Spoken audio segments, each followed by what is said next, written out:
Hello नमस्ते, मेरा नाम कुंदन प्रसाद है। आज हम विष्णु को समझेंगे। अगर आपने विष्णु को जान लिया तो आप परमात्मा को खोज पाओगे, अपने अंदर खोज पाओगे, भौतिक जगत में खोज पाओगे। पहले के समय क्या होता था, जैसे कि त्रेता युग काल की बात बता रहा हूँ, तो वहाँ पे दृष्टि का ज्ञान था, इसलिए विष्णु छुप नहीं पाए। 3 युगों तक विष्णु और जो परमात्मा है वो छुप नहीं पाए। हमारे जो भारत में लोग थे ना, वो इतने प्रेम और श्रद्धा के साथ, विश्वास के साथ बंधे हुए थे ज्ञान पूर्वक। अगर किसी के अंदर विष्णु अवतरित हुआ है तो जान लेते। इसलिए हम कहते हैं कि विष्णु के कई अवतार हैं, क्योंकि वो हर युग में पकड़े गए लेकिन कलयुग में पकड़े नहीं गए। ऐसा इसलिए कह रहा हूँ क्योंकि अभी जो ज्ञान है वो भ्रष्ट हो चुका है, दृष्टि भ्रष्ट हो सकी है।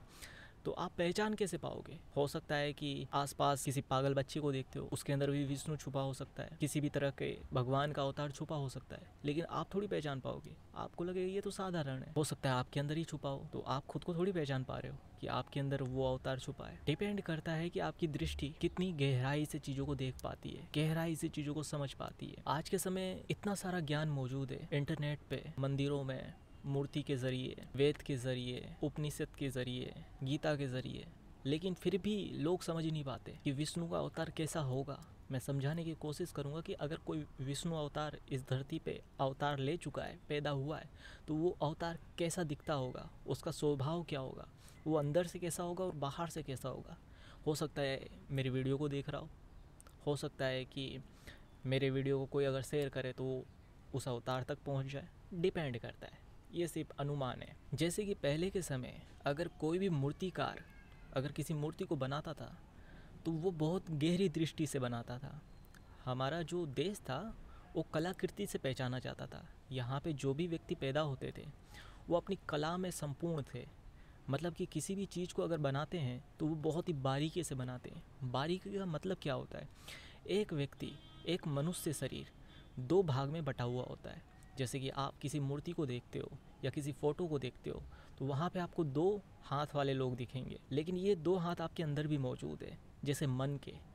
आप किसी को देखते हो, जैसे कि काफ़ी लोगों को किसी को उल्टी करते हुए देख के, वोमिट करते हुए देखो, उसको वोमिट आती है। ऐसा क्यों होता है? क्योंकि आपने बहुत ज़्यादा ध्यान से देख लिया उसे, जिसकी वजह से आपको वो अनुभव हो गया, वो गंदापन आपके अंदर, आपके मन में उतर गया, जिसकी वजह से आपके सिस्टम ने भी रिएक्ट करना शुरू कर दिया। तो जो दृष्टि आपके अंदर मौजूद है, मन की दृष्टि, उसके पास भी 2 हाथ है, जो एक तरीके से दिखते नहीं है लेकिन वो चीज़ों को छू लेता है, जिसकी वजह से आपका सिस्टम रिएक्ट करता है। तो कभी भी आप किसी मूर्ति में अगर 2 हाथ देखें, मीन्स कि 2 हाथ तो होते हैं, 4 हाथ होंगे, तो एक हाथ, जैसे कि यहाँ पे एक फ़ोटो दिखाता हूँ, इस फ़ोटो में आपको क्या नज़र आता है? ज़्यादातर लोगों को लगेगा नीले अवतार होंगे, नीला कलर का व्यक्ति होगा, और हो सकता है उसके हाथ में एक गदा हो, एक शंख पकड़े हो, एक हाथ में कमल हो और एक हाथ में चक्र धारण किया हो। गहरी दृष्टि वाला व्यक्ति अगर इसे देखता है तो उसको पूरा संसार नज़र आता है। अब ये संसार कैसा दिखता है, कहने का मतलब उसको किस तरीके का जगत नज़र आएगा इस फ़ोटो के अंदर। जैसे कि आप फ्रंट में 2 हाथ देखते हैं, जिसमें एक हाथ में गदा है और एक हाथ में कमल। गदा का अर्थ होता है कल्याण, किसी का कल्याण कर देना, मतलब गदा मार के कल्याण कर देना। ऐसा भी हो सकता है, लेकिन कर्म की बात की जा रही है, कल्याण की बात की जा रही है, मतलब कि नेगेटिव चीज़ को हटा देना और पॉजिटिव चीज़ पे ध्यान देना।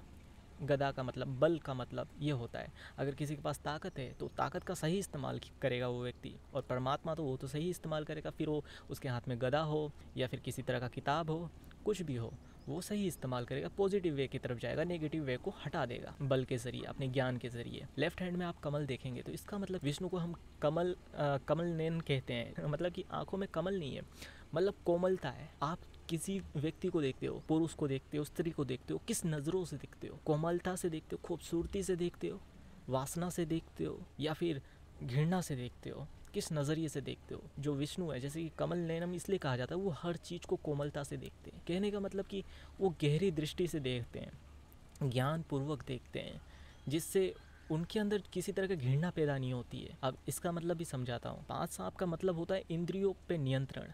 जैसे कि सर्प का मतलब क्या है? सर्प चलता कैसे है? इस तरीके से, एक धारा की तरह।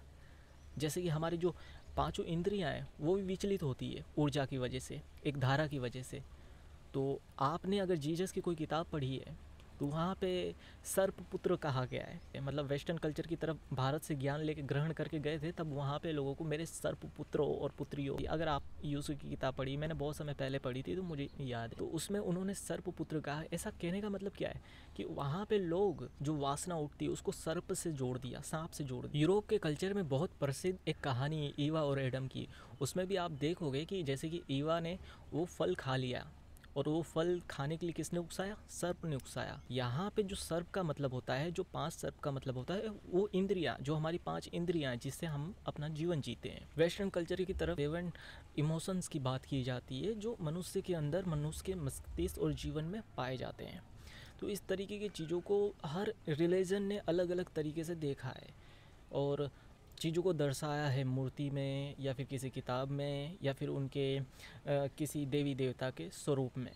और हमारे जो देवी देवता का स्वरूप है वो 5 इंद्रियों के साथ जुड़ा हुआ है, जहाँ पे 5 इंद्रियों को साधा जाता है, मेडिटेशन से, स्पिरिचुअल ज्ञान से या किसी तरह के साधना से। हम यहाँ पे एक मोर का पंख भी देखते हैं, तो मोर का पंख का प्रतीत ये होता है कि जैसे कि आप मोर को देखोगे बारिश में नाचता है, सांप खाता है, जहर खा लेता है। सांप का जहर होता है वो किसी भी जीवन को अंधकार से भर देता है, लेकिन मोर क्या करता है, उसी जहर को खा के वो कई सारे रंग बिखेर देता है। कहने का मतलब ये है कि आपके जीवन में बहुत ज़्यादा नेगेटिविटी आ जाती है काफ़ी बार। जैसे कि आप कृष्ण का जीवन देखेंगे तो बहुत दुखद चीज़ों से भरा हुआ है, बहुत कठिनाइयों से भरा हुआ है। को किस तरीके से जीवन की नेगेटिविटी को पॉजिटिव में बदलना, तो इस तरीके की कला आपके अंदर है। तो हो सकता है आप किसी तरह के ज्ञानी हो, किसी तरीके के अवतार हो अपने जगत में, तो कुछ भी हो सकता है। डिपेंड करता है कि आपकी दृष्टि चीज़ों को देखने की। कुछ लोगों को नेगेटिव चीज़ें दिखती है ज़्यादातर समाज में, कुछ लोगों को नेगेटिव चीज़ों के बीच में भी पॉजिटिव चीज़ें दिख जाती है। तो डिपेंड करता है कि आपकी दृष्टि कितनी गहराई में जान पाती, देख पाती, उसे ग्रहण कर पाती है। आगे के हाथों में विष्णु के भौतिक जगत का स्वरूप नज़र आता है, जिसमें आपको कमल देखने को मिलता है और एक गदा देखने को मिलती है, और पूरा स्वरूप में आपको एक सर पे मोर का पंख देखने को मिलता है। उनका मस्तिष्क के बारे में बता रहे हैं कि मस्तिष्क कैसा होगा, मतलब मस्तिष्क का स्वरूप कैसा होगा। तो इस तरीके का स्वरूप होगा कि नेगेटिविटी को पॉजिटिव में बदलना जानते हैं। अब हम बात करेंगे पीछे वाले हाथों की, जिसमें एक चक्र धारण किए हुए हैं और हाथ में एक शंख पकड़े हुए। अब इसका क्या मतलब है? इसका बहुत गहरा मतलब है। इसका मतलब है आत्मा से जोड़ा गया है। अब चक्र का मतलब क्या है? चक्र का मीन्स कि जो भी उनके कर्म हैं, जिस तरीके के कर्म हैं, वो पूरे जगत में नज़र आते हैं।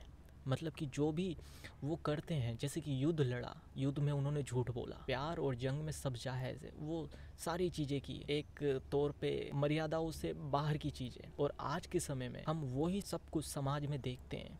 तो एक समय पहले जो युद्ध में लड़ा गया, जो कृष्ण ने जिस तरीके के झूठ बोले, स्त्रियों को भगाया, शादी रचाई, जो भी वो कर्म कर रहे हैं, वही सारी चीज़ें पूरे जगत में देखने को मिल, समाज उनको फॉलो कर रही है। तो इसलिए वो उनकी जो आत्मा है, उनकी जो चेतना है, वो पूरे जगत का केंद्र है। तो उनके जो कर्म होते हैं वहीं से ज्ञान बहता है। इसलिए विष्णु के एक हाथ में चक्र थमा दिया गया है, पीछे वाले हाथ में, क्योंकि उनकी चेतना ही वो केंद्र बनी हुई है जो पूरे जगत को चला रही है। और दूसरे हाथ में शंख। शंख का मतलब होता है गहराई। जब आप ध्यान करते हैं, गहराई में उतरते हैं, अपने अंतरम में उतरते हैं, तो ओम की ध्वनि सुनाई देती है। जब हम शंख बजाते हैं सुबह के समय, पूजा के वक्त, शंख बजाने का मतलब ये होता है कि आप अभी तक ध्यान की उस गहराई तक नहीं पहुँचे जहाँ आपको वो परमात्मा की ध्वनि सुनाई दे। इसलिए आप चीज़ों का सहारा लेते हैं, शंख का सहारा लेते हैं। शंख समुद्र से जुड़ा हुआ है, समुद्र का प्रतीक है, और विष्णु समुद्र में वास करते हैं। जब भी आप सुबह उठ के सूर्य के सामने शंख बजाते हैं, तो इसका मतलब यही होता है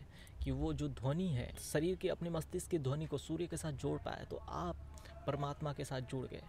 इसलिए सूर्य की पूजा हमेशा सुबह सुबह की जाती है। काफ़ी लोगों को आदत है, अभी तक किसी को ये नहीं पता है कि सुबह उठ के सूर्य को नमस्कार क्यों करते हैं, क्योंकि पूरा जीवन सूर्य से जुड़ा हुआ है। जैसे कि श्री कृष्ण दुर्योधन से कहते हैं, जो सूर्य साध नहीं सकता वो मुझे क्या बांधेगा। तो कहने का मतलब ये है, जो जीवन के स्वरूप को साध नहीं सका, मतलब सूर्य साधना एक तपस्वी की साधना है। कहने का मतलब जो तपस्या करना जानता है, तो वो विष्णु को बांध सकता है। विष्णु को बांधने का मीन्स कि जान लेने का, किसी चीज़ को जान लिया, किसी ज्ञान को ग्रहण कर लिया, तो आप उसका फ़ायदा उठा सकते हो। अब आप उसका इस्तेमाल कर सकते हो अपने जीवन में। विष्णु ऊर्जा को आपने समझ लिया, तो आप उसका इस्तेमाल कर सकते हो। तो बांधने का मतलब ये होता है। तो उस समय इस तरीके की धारणा थी कि बांधा जाता है, शब्दों के ज़रिए बोला गया, सोचने जैसी बात है। लेकिन एक तरीके से रॉन्ग वर्ड भी है कि परमात्मा को बांधने की कोशिश करो, जानने की कोशिश करो तो बात अलग है।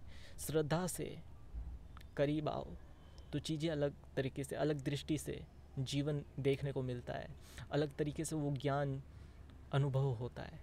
बाकी जबरन चीज़ों को जानने की कोशिश करता है, ज़बरदस्ती करने की कोशिश करता है, तो वो फिर दुर्योधन का रूप हो जाता है। एक सही फ़ोटो मिल जाए तो इतना कुछ जानने को मिल जाता है उस विष्णु अवतार के बारे में, उस परमात्मा के बारे में। अब मैंने विष्णु अवतार बोल दिया, परमात्मा बोल दिया, तो ऐसा मत समझना कि लोग यहाँ पे कहते हैं कि ऐसा कुछ नहीं होता, भगवान जैसी कोई चीज़ नहीं है। इस धरती पे ना देवता भी जन्म लेते हैं, राक्षस भी जन्म लेते हैं और साधारण मनुष्य भी जन्म लेते हैं। इस धरती पे हर कोई जन्म लेता है सिर्फ और सिर्फ अनुभव करने के लिए इस प्रकृति को, इस परमात्मा के स्वरूप को जो आसपास फैला हुआ है। बाकी तो मनुष्य का जीवन है, जैसी सोच रखोगे, जैसा विश्वास रखोगे, वहाँ पे वैसी चीज़ें नज़र आएगी। परमात्मा पे विश्वास है तो परमात्मा नज़र आएगा, किसी राक्षस पे विश्वास है तो राक्षस ही राक्षस नज़र आएंगे। डिपेंड करता है आपको विश्वास किस पे, जैसा विश्वास होगा वैसी चीज़ें आपको दिखेगी। ये प्रकृति की यही खासियत है। तो आशा करता हूँ आपको ये वीडियो अच्छे से समझ में आया हो, और अगले वीडियो में हम बात करेंगे इतने सारे जो मुख होते हैं उसका मतलब क्या होता है, और बहुत गहरे मतलब है। और अलग अलग अवतारों की बात करेंगे कि हर अवतार की क्या खासियत रही है, किस तरीके की क्षमताएँ रही है, और इस क्षमताओं को किस तरीके से उन्होंने इस्तेमाल किया है। तो अगली वीडियो के लिए तैयार रहिए, और हो सके तो जुड़े रहने के लिए सब्सक्राइब कर सकते हो। आज के लिए